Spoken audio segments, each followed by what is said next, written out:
All right, everybody, let's talk about the Pythagoras secret. At least that's what I'm calling it today, using patterns to solve problems. Now, I've brought this up in other videos, but this is something that I've noticed that is probably one of the most fundamental differences between a novice and an expert in almost any field. When you look at a novice sees everything and it all looks overwhelming or confusing. And it just looks like this big old jumbled mess of different things. And you don't know how they're connected and how they're related or anything like that. You just feel overwhelmed. And that's true for almost all of us when we are in a new environment. We're going to feel some measure of that. And the more you've gone through that and you've stepped into new environments and you've learned this and you've worked your way to a point, worked your way through it, the more you realize that when you step into a new environment, that this rule applies in almost every situation. And so the Pythagoras secret is about looking for patterns in order to solve problems.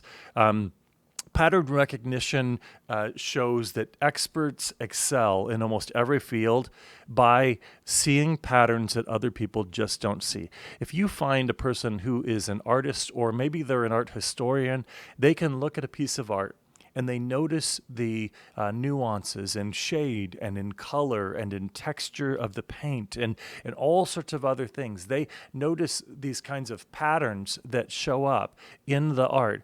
And musicians do this, and composers notice these kinds of things as well. But it's also true in a game. If you're seeing someone who's really skilled at a game, whether it's a video game or it's playing football or basketball or baseball or something else, there you can see these kinds of patterns of how teams work together. You notice the order and the structure, and when it works and when it doesn't work.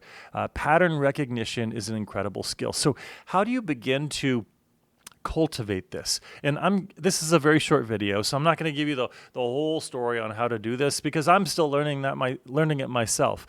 But I can tell you that if we just look at the basic research and we look at how experts become experts, you'll notice that there are 4 or 5 things that they do that helps them become better at pattern recognition. The first one, again, it might seem pretty obvious, is they break problems into repeatable parts.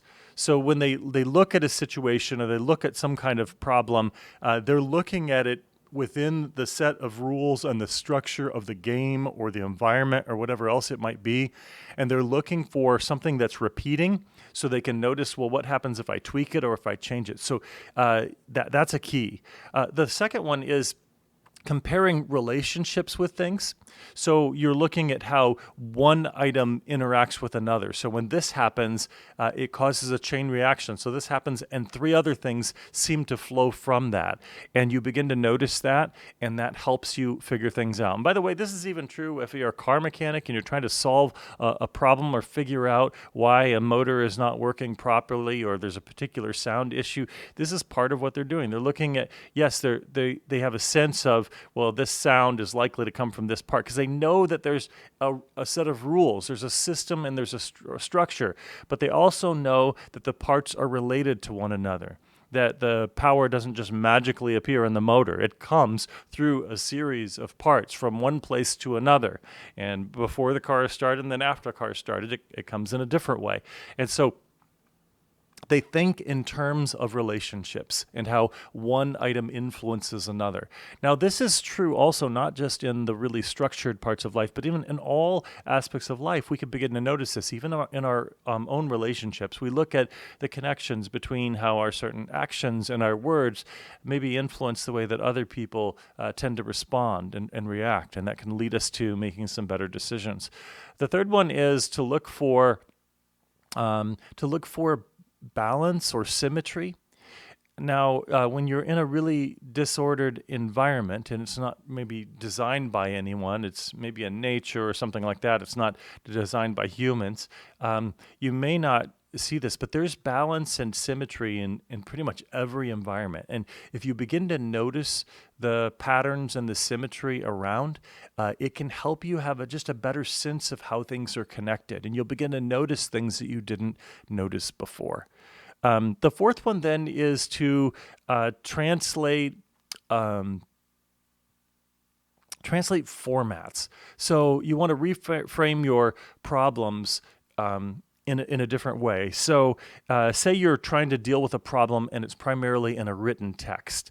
Translate that into a visual chart to kind of represent or summarize the order or the structure. That's why if you ever learned other languages, or maybe you hated this when you were a kid, you'd be taught to diagram a sentence, because the sentence is sort of the trees out in the woods, and the diagramming is cutting the trees down and organizing them and figuring out the different types of wood and so forth. They both have their benefits, wandering through the forest and also studying the trees individually.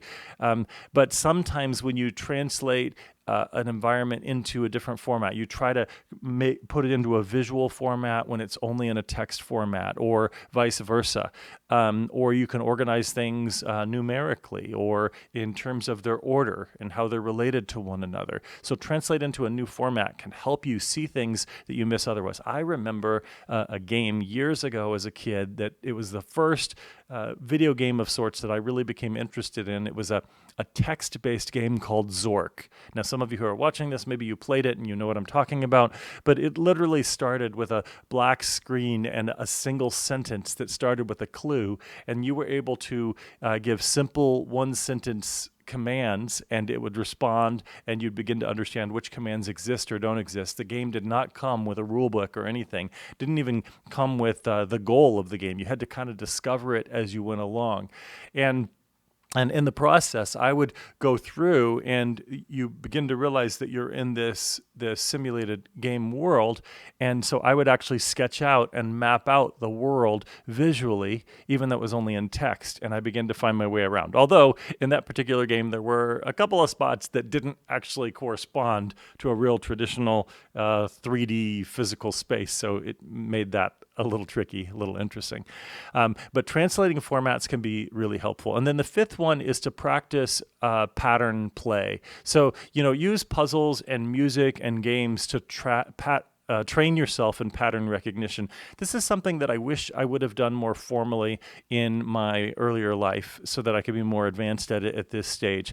I've always had an interest in a lot of different fields and areas, in art and music and playing a couple of different instruments and studying many different fields. I've studied in a dozen different academic fields over the years and the like. And some of them I've developed closer to a level of high proficiency or expertise, and others I'm still kind of at a novice level. But for some reason I was always attached to this idea of kind of folk knowledge and folk learning, where people just sort of organically learn without formal training. And in some ways, I have great respect. Some of the most brilliant minds that we have in the world learned informally. They developed expertise in their area informally, but they did so by recognizing patterns. So you can find amazing guitarists, for example, or musicians who can't read music, but they know the patterns of the guitar fretboard inside and out. And they know how they work together and how different notes don't work together and how they work in different song environments and other things like that. So they recognize patterns. And when you go through formal study, one of the things that happens is it teaches you about about certain patterns. And that has real benefits in doing some kind of formal study sometimes. But in most of life, most of the environments of life, it's not like you have a textbook you can open up that's going to show you exactly how the patterns work. You have to develop the skills to try to figure it out, to get better at noticing and figuring out the patterns and figuring out how that can inform your decision making. So that's true in games, it's true in the virtual and the literal treasure hunts and decision making in our life. And with that in mind, I hope you find this video useful, and I look forward to your comments.